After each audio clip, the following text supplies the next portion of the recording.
یہ سب سے بڑا اسکول ہے۔ ماں کی گود سب سے بڑا کالج ہوا کرتی ہے، ماں کی گود سب سے بڑا مدرسہ ہوتی ہے، ماں کی گود سب سے بڑی یونیورسٹی ہوتی ہے۔ جو چیز بندہ اسکول، کالج، یونیورسٹی اور مدرسے سے نہیں سیکھ سکتا، وہ چیز ہے کہ ماں اسے اپنی گود میں سکھاتی ہے، ماں اسے سمجھاتی ہے۔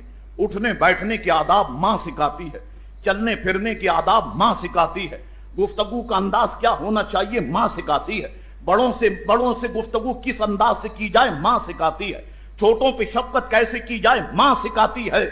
تو ماں سب سے بڑی یونیورسٹی ہے، ماں کی گود سب سے بڑا کالج ہے۔ اور میں یہاں پر آپ سے کہہ دوں کہ آپ علم حاصل کریں، پڑھیں، آپ ڈاکٹر بن جائیں گے، محنت کریں انجینئر بن جائیں گے، محنت کریں آپ حافظ بن جائیں گے، آپ محنت کریں مولوی بن جائیں گے، آپ جد و جہد کریں حکیم بن جائیں گے۔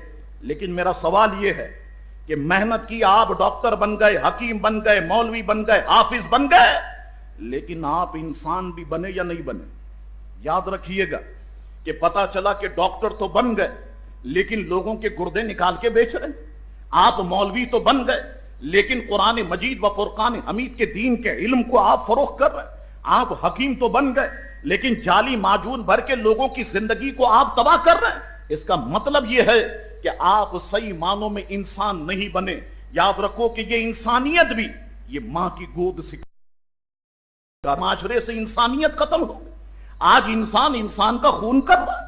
آج اس وجہ سے کسی کو مار دیا جائے کہ وہ مہاجر ہے، آج اس وجہ سے کسی کو گولیوں کا نشانہ بنا دو کہ بلوچی ہے، آج اس وجہ سے مار دو کہ سندھی ہے، اس وجہ سے مار دو کہ میمن ہے، اس وجہ سے مار دو کہ فلاں زبان بولتا ہے۔ یہ کیا چیز ہے؟ اس کا مطلب یہ ہے کہ ایسے لوگوں کی ماؤں نے تربیت نہیں کی، یہ لوگ ایسی ماؤں کی گودوں میں پلنے بڑھنے والے نہیں ہیں۔ اگر ان کی ماؤں نے تربیت کی ہوتی، انسانیت ہوتی۔ کسی انسان کو غم پہنچے اس کی مدد کرنا انسانیت ہے، کسی ماں کو کسی بچے کو تکلیف پہنچے اس کی مدد کرنا انسانیت ہے، کسی کے جسم سے خون نکل رہا ہو اس کی پٹی کر دینا انسانیت ہے، کسی غریب پر ظلم ہو رہا ہو اس کی مدد کرنا یہ انسانیت ہے۔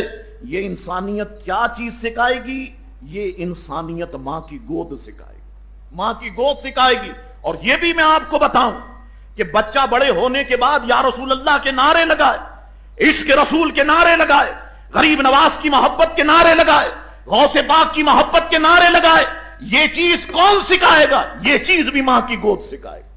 اگر ماں عاشق رسول ہے، اولاد بھی عاشق رسول پیدا ہوگی۔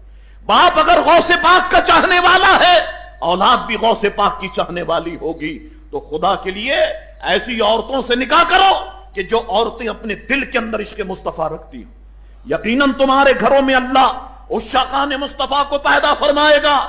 اگر گستاخوں سے شادیاں کرو گے، نکاح کرو گے صرف خوبصورتی دیکھ کر، پھر یاد رکھو کہ کہیں اولاد بھی گستاخ رسول پیدا نہ ہو جائے، گستاخ صحابہ پیدا نہ ہو جائے، گستاخ خلفائے راشدین پیدا نہ ہو جائے، گستاخ اولیاء پیدا نہ ہو جائے۔ یہ ماں کی تربیت ہے۔